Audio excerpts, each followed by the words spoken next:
Morning students. और आज +1 class के लिए सेट जो हमारा फर्स्ट चैप्टर था हम उसको कंटिन्यू कर रहे हैं। और आज हम उसमें पढ़ेंगे, पिछले वीडियो में हमने उसका बेसिक जो था इंट्रोडक्शन, व्हाट इज सेट, उसकी डेफिनेशन थी, and how to represent the set, set को लिखते कैसे हैं वो मैंने आपको बताया था। और उसमें क्या था, दो फॉर्म थी, रोस्टर फॉर्म और सेट बिल्डर फॉर्म। आज हम एक्सरसाइज करने से पहले टाइप्स ऑफ सेट पढ़ेंगे। और पिछले वीडियो में मैंने आपको कुछ मैथमेटिकल सेट्स भी बताए थे जो हम नॉर्मली यूज करते हैं। उसके अलावा जो हम पढ़ेंगे आज टाइप ऑफ सेट्स, तो इसकी हम टाइप्स पढ़ेंगे। टाइप्स ऑफ सेट्स, सबसे पहले जो मैंने लिखा है नाम एम्प्टी सेट। ये बेसिक डेफिनेशन है हमारे पास। एम्प्टी का मीनिंग क्या होता है, खाली, ठीक है। और इसको हम क्या बोल देते हैं, नल सेट भी बोल देते हैं, या फिर कुछ बुक्स में इसका नाम लिखा गया है वॉइड सेट, इसमें कोई भी एलिमेंट प्रेजेंट नहीं होगा। यही क्या बन गई इसकी डेफिनेशन, सेट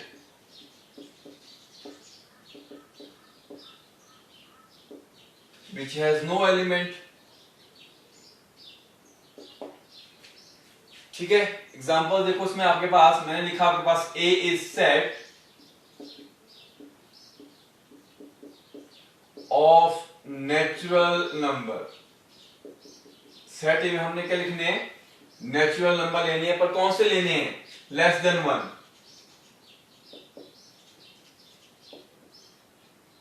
लेस देन 1। अब आपको पता होगा नेचुरल नंबर का जो सेट होता है वो, उसमें कौन कौन से एलिमेंट्स होते हैं, वहां पे एलिमेंट्स स्टार्ट होते हैं 1 से, ठीक है। तो क्या इसमें 0 आएगा हमारे पास, लेस देन 1 कौन सा एलिमेंट होगा हमारे पास, इसमें कोई भी एलिमेंट नहीं आएगा। क्यों, बिकॉज नेचुरल नंबर का जो सेट है उसमें नंबर स्टार्ट होते हैं 1 2 3 4 अप टू इंफिनिटी। और हमने क्या बोला कि एक ऐसा सेट है जिसमें हमने लिखने हैं नेचुरल नंबर जो कि 1 से छोटे हों। 1 से छोटा कोई भी नेचुरल नंबर नहीं होता है, ठीक है। 1 से छोटा क्या होता है, 0, पर 0 क्या है, वो होल नंबर होता है। अब देखो ये खाली सेट रह गया, और इसको हम डिनोट करते हैं इस तरह से, इसको हम सिंबल को पढ़ते हैं 5। This is the example of an empty set, जिसमें कोई भी एलिमेंट प्रेजेंट नहीं है। सेकंड है आपके पास सिंगलटन सेट, नाम से इसका पता चल रहा है हमारे पास। सिंगलटन सेट का मतलब जिस सेट में सिर्फ एक एलिमेंट प्रेजेंट होगा। Set which has one element only, ठीक है। अब मैंने एग्जांपल क्या लिया आपके पास, B is set of smallest prime number। B एक ऐसा सेट है हमारे पास जिसमें सबसे छोटा प्राइम नंबर है। और आपको याद होगा प्राइम नंबर स्टार्ट होते हैं 2 से, 2 is the smallest prime number. सिर्फ ये एक ही एलिमेंट इसके अंदर आया, तो क्या हुआ, सिंगलटन सेट हो गया। ये क्लियर हो गया। चलिए नेक्स्ट हम पढ़ेंगे अब सिंगलटन सेट के बाद अब हम पढ़ रहे हैं finite set.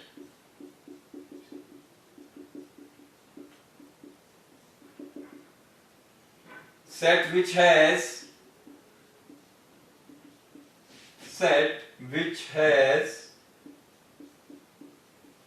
Specified number of elements. और फाइनाइट का जो मीनिंग होता है आपके पास, यहां पे वर्ड है फाइनाइट, डेफिनेट, मतलब ऐसा सेट जिसके अंदर जो एलिमेंट्स होंगे वो डेफिनेट होंगे, फिक्स होंगे। दैट मींस हम उनको काउंट कर सकते हैं, स्पेसिफाइड है, ठीक है। मैंने आपको एग्जांपल दिया, A is set of odd numbers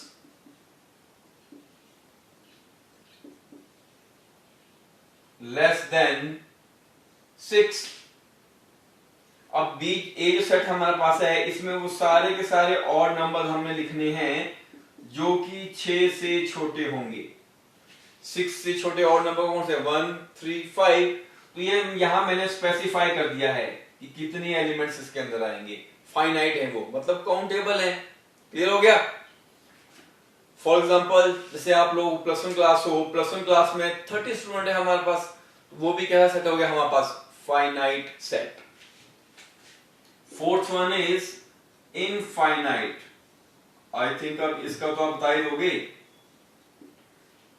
infinite set का मतलब ऐसा सेट जो कि फाइनाइट नहीं होगा, मतलब उसके अंदर जो एलिमेंट्स है वो स्पेसिफाइड नहीं होंगे।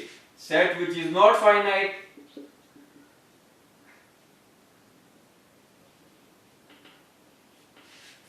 सेट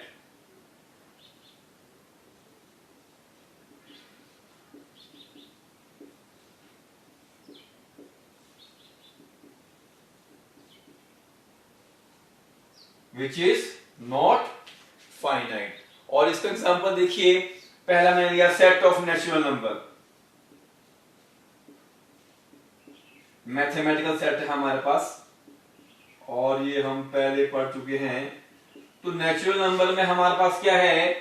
सेट n की अगर हम बात करें 1, 2, 3, 4, 5। अब नेचुरल नंबर्स खत्म कहां हो रहे हैं? एंड कहां हो रहा है इनका? नहीं हो रहा, क्योंकि काउंटिंग तो खत्म नहीं होती है। यह है इनफाइनाइट, अप टू इंफिनिटी। तो हम इसमें स्पेसिफाई नहीं कर सकते भी कितने नेचुरल नंबर होंगे हमारे पास या कितने होते हैं। ठीक हो गया? चलिए, तो ये तो हमने पढ़ा, ये 4 हो गए हमारे पास। नेक्स्ट हमारे पास अब आएगा प्रॉपर सबसेट, या सिंपल हम बात करेंगे सबसेट क्या होता है।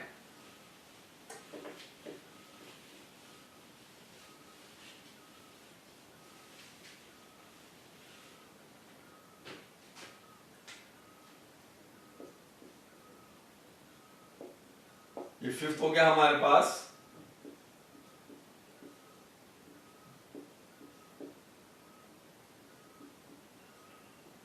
और इसमें काफी बच्चों को कंफ्यूजन भी रहती है कि होता क्या ये सबसेट। तो सबसेट का मतलब हुआ छोटा टुकड़ा, ठीक है, किसी बड़ी चीज का। तो यहां पे हम सेट की बात कर रहे हैं, तो 2 sets A and B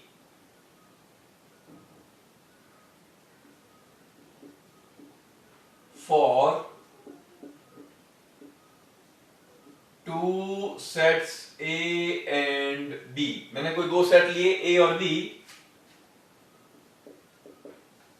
if every element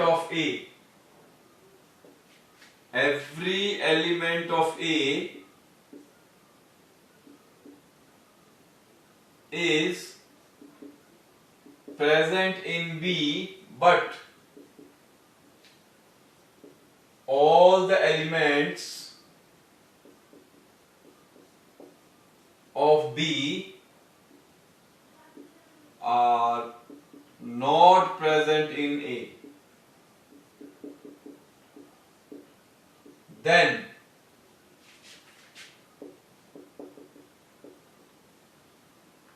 A is called subset of B, या प्रॉपर सबसेट ऑफ बी बोलेंगे इसको। अब देखो सिंपल क्या है, एग्जांपल समझो तो आपको इसकी पूरी डेफिनेटली हो जाएगी और कभी भी कंफ्यूजन नहीं रहेगी। एग्जांपल देखो इसका क्या है, 2 सेट है हमारे पास, सेट ए और सेट बी। यहां एलिमेंट है सेट बी के अंदर पहले 6 नेचुरल नंबर 1, 2, 3, 4, 5 एंड 6। ठीक है, सेट ए के अंदर से 1, 2, 3, 4। ओके, अब देखो यहां पे हमारे पास हमने क्या बोला कि भी अगर कोई 2 सेट हो हमारे पास ए और बी, और उसमें भी देखो every element of A, set A की बात कर रहा है, is present in set B. A के जितने भी एलिमेंट्स हैं, कितने यहां पे 1, 2, 3, 4, ये सारे के सारे एलिमेंट्स बी में भी प्रेजेंट है, ठीक है। और उसके अलावा देखो बी में दो एलिमेंट और एक्स्ट्रा है 5 और 6, जो कि यहां पे ए में नहीं है, क्लियर है। तो हम बोल सकते हैं कि जो ए है वो बी का एक छोटा हिस्सा है। सबसेट का मतलब क्या होता है? छोटा टुकड़ा। ए बी का एक पार्ट है, एक हिस्सा है, ठीक है। अब ए के सारे एलिमेंट बी में मौजूद हैं, पर बी के सारे एलिमेंट ए में मौजूद नहीं है, इसलिए देयरफॉर लिखते कैसे हैं सबसेट को? ए इज सबसेट ऑफ बी, ये है सबसेट का सिंबल। इसको क्या बोलेंगे? ए इज सबसेट ऑफ बी। मतलब क्या हुआ कि हमारे पास एक बड़ी फैमिली थी बी, इसमें 6 सदस्य रहते हैं जिनके नेम है 1 2 3 4 5 6, ठीक है। अब बाकी क्या हुआ? 1 2 3 4 ये पहले 4 मेंबर इन दो से अलग हो गए और दूसरे घर में, नए घर में शिफ्ट हो गए, पर बेसिकली तो ये उसी फैमिली को बिलोंग करते हैं, फैमिली बी को ही, भले वो दूसरे घर में रह रहे हैं। तो ये क्या है? एक सबसेट है, छोटा टुकड़ा है बी का, ये क्लियर है। तो ये हो गया। अच्छा एक एग्जांपल देखो, अगर मैं सेट सी ले रहा हूं यहां पे एक और, यहां पे मैंने लिया आपके पास 2 and 4 ओनली, तो अगेन जो सेट सी है इसके जो सारे के सारे एलिमेंट है 2 और 4 वो बी में भी मौजूद हैं, पर बी के बाकी के सारे एलिमेंट सी में नहीं है। तो हम क्या बोलेंगे? सी इज सबसेट ऑफ बी। तो ये सी भी बी का सबसेट है, सेट बी का सबसेट है। ये मीनिंग हुआ आपके पास सबसेट का, क्लियर है।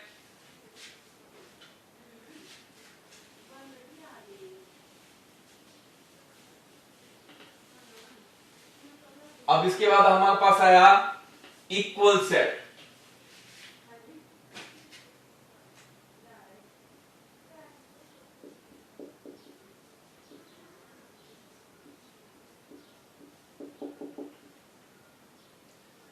इक्वल सेट की हम बात करें, two sets A and B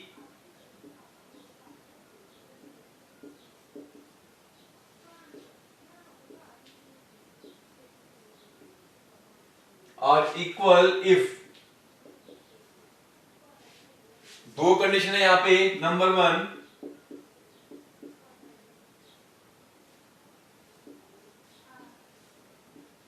they have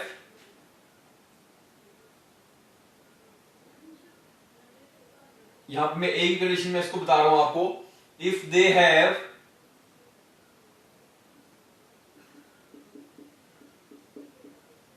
exactly the same elements। वो दो कंडीशन फिर मैं आपको बाद में बताऊंगा एग्जांपल में, ठीक है, वहां क्लियर हो जाएंगे वो। और इस डेफिनेशन को हम एक और तरीके से लिख सकते हैं आपके पास,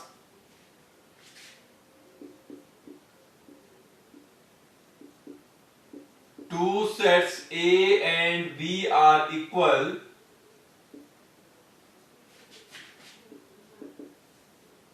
if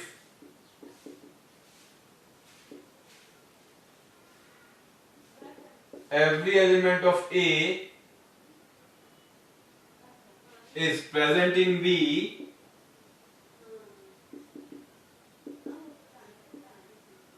and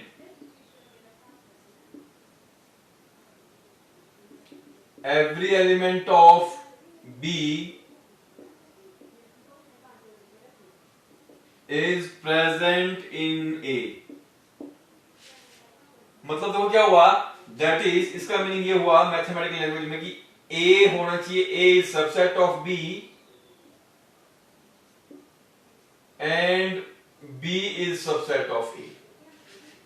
जब A B का सबसेट है उसका मतलब क्या हुआ? उसका मतलब हुआ हमारे पास every element of A is present in B, तो उस टाइम A के सारे एलिमेंट B में प्रेजेंट होंगे। और जब B होगा A का सबसेट, तो उस टाइम क्या होगा? उस टाइम होगा every element of B is present in A, उस टाइम B के सारे एलिमेंट A में प्रेजेंट होंगे, ठीक है। देयरफॉर तब जाके वो इक्वल होंगे। अब यहां पे आई दो कंडीशन के बाद जो मैंने पहले बोला था एग्जांपल मैंने दिया सेट ए के एलिमेंट्स मैंने दिया आपके पास 2 3 4 6।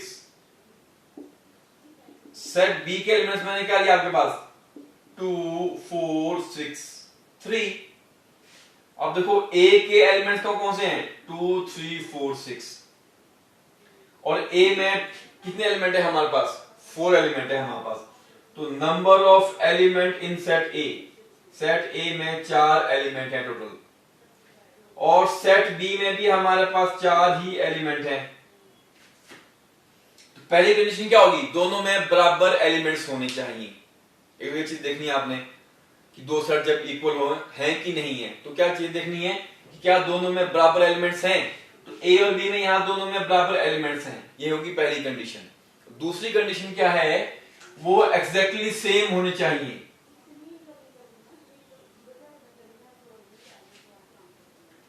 मतलब जो जो एलिमेंट सेट ए में है यहां देखो 2 ए में है 2 बी में भी है, 3 ए में है तो 3 बी में भी है, 4 ए में है 4 बी में भी है, 6 ए में है 6 बी में भी है।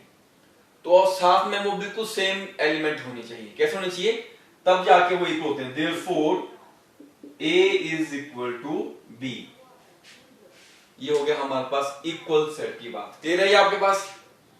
मतलब ए बी का सबसेट होना चाहिए और बी ए का सबसेट। मतलब दोनों में काउंटिंग में भी बराबर एलिमेंट होने चाहिए और बिल्कुल सेम टू सेम एलिमेंट भी होने चाहिए। तो इसे याद रखिए। अब आया हमारे पास नेक्स्ट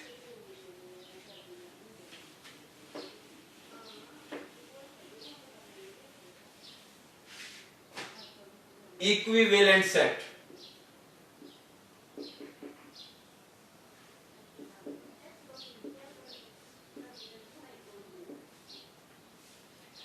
इसमें क्या होगा two sets A and B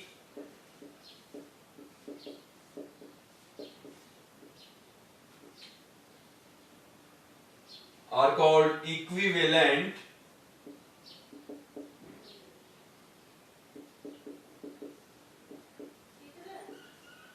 if they have same number of elements। अब यहां पे आई वो कंडीशन कि जब दो सेट्स में बराबर एलिमेंट्स होंगे तो उन्हें बोलेंगे इक्विवेलेंट। सिर्फ वो डिफरेंट होंगे सेम नहीं होंगे वो। जैसे सेट ए में मैंने दिया आपके पास ए बी सी, ये इसमें 3 एलिमेंट्स हैं। सेट बी में हमने लिया एलिमेंट्स 1 2 3। अब यहां पे हमने काउंट किया number of element in set ए। क्या पढ़ते हैं इसको number of element in set ए। इसमें कितने एलिमेंट्स हैं 3 हैं।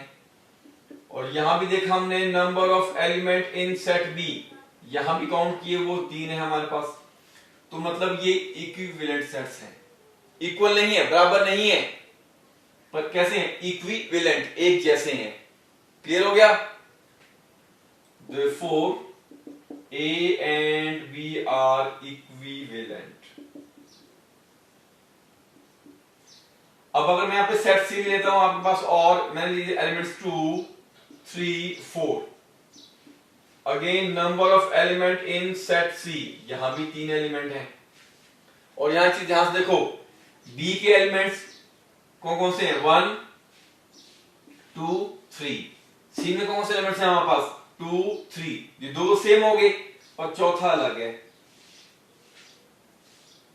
आ रही बात समझ में। ठीक है।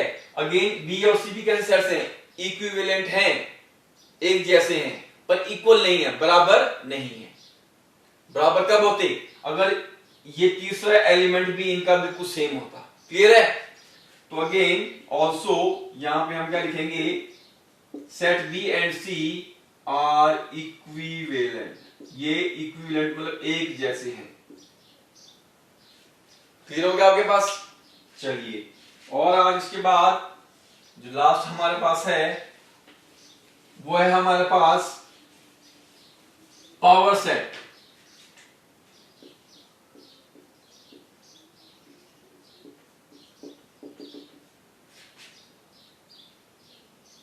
तो पावर सेट की अगर हम बात करें इट इज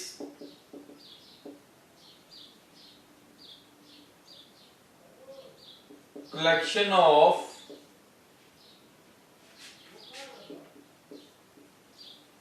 all subsets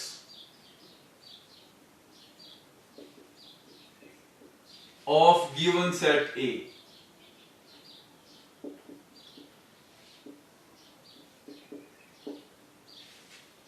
तो पावर सेट हमने अब किसी भी सेट का जब निकालना हो उसमें हम क्या चीज इकट्ठी करते हैं, उस सेट के सभी सबसेट को। एग्जांपल देखो, सेट ए मैंने लिया आपके पास, यहां पे हमारे पास 3 एलिमेंट लिए मैंने इसमें, ठीक है जी। अब सेट ए के कितने सबसेट हो सकते हैं? देखो सबसे पहला सबसेट कौन सा होगा? एम्प्टी सेट, जिसमें कोई भी एलिमेंट नहीं होगा। कैसे? अगर ये तीनों एलिमेंट इस सेट से हम निकाल दें तो ये खाली हो जाएगा। दूसरा हो गया हमारे पास, अगर मान लो ये एलिमेंट 1 ये इनसे अलग हो गया, इन दो एलिमेंट से, ठीक है ना। इसी तरह से अगर ये दो अलग हो गया इनसे, ये भी सेट हो गया, 3 हो गया, ये भी क्या है, ए का सबसेट है, कॉमा। अब जब 1 इनसे अलग हुआ तो बचेगा कौन से? 2 और 3। अगर सिर्फ 2 और 3 इकट्ठे रह रहे हैं, ये भी सबसेट हो गया ए का।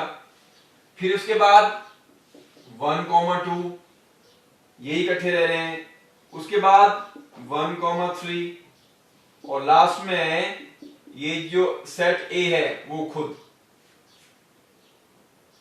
अब देखो ये इन सबको मैंने इकट्ठे कर दिया, ये हो गया हमारे पास power set. Power set of A, उसमें क्या हम इकट्ठे करते हैं? Collection of all subsets of the given set. अब कितने हुए ये? 1, 2, 3, 4, 5, 6, 7, 8, ठीक है।